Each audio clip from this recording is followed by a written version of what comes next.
आखाती देशात युद्धजन्य परिस्थितीचा थेट फटका महाराष्ट्राच्या उद्योग क्षेत्राला बसताना दिसला। वाणिज्य मंत्रालयाच्या ट्रेड इंटेलिजन्स अँड अॅनालिटिक्स पोर्टलवरील आकडेवारीनुसार राज्याच्या निर्यातीमध्ये मोठी घसरण झाली आहे आणि आर्थिक वर्षात तब्बल 1,00,000 कोटी रुपयांची तूट नोंदवली गेली आहे।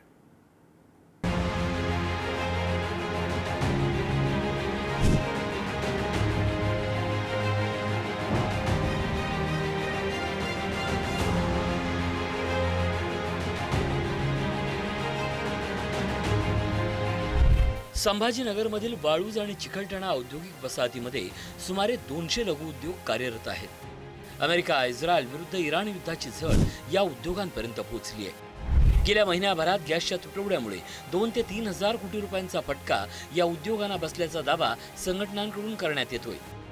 युद्धजन्य परिस्थितीमुळे आपल्याकडे संभाजीनगरच्या वेगवेगळ्या इंडस्ट्रियल एरियाजमध्ये 4,500 इंडस्ट्रीज आहेत आणि सगळ्यांना ॲव्हरेज गॅसची टंचाई आणि बाकीच्या कारणांमुळे 10% त्यांचं बिझनेसला प्रोडक्शनमध्ये इफेक्ट पडलेला आहे। साधारण ही जर आकडेवारी आपण ही केली तर 4,500 कंपन्यांचं जर ॲव्हरेज आपण घेतलं तर ही एक 10% 10,000 कोटीच्या घरात टोटल हे जातं। ऑटोमोबाईल, फार्मा, पावडर कोटिंग, काच bottle, tool coating, hardening, colour coating आणि नाईट ट्रेडिंग सारख्या उद्योगांसाठी गॅस अत्यावश्यक आहे।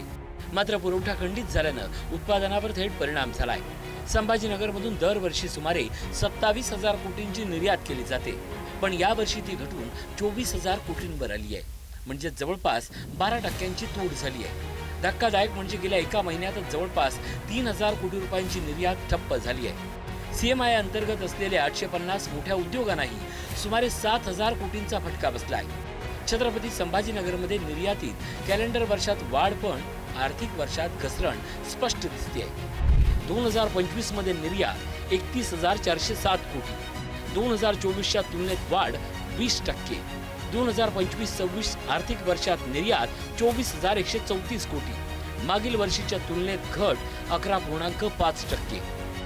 आपण जे निर्यात करतो त्याच्यात माझ्याकडे 2 रिपोर्ट आहेत।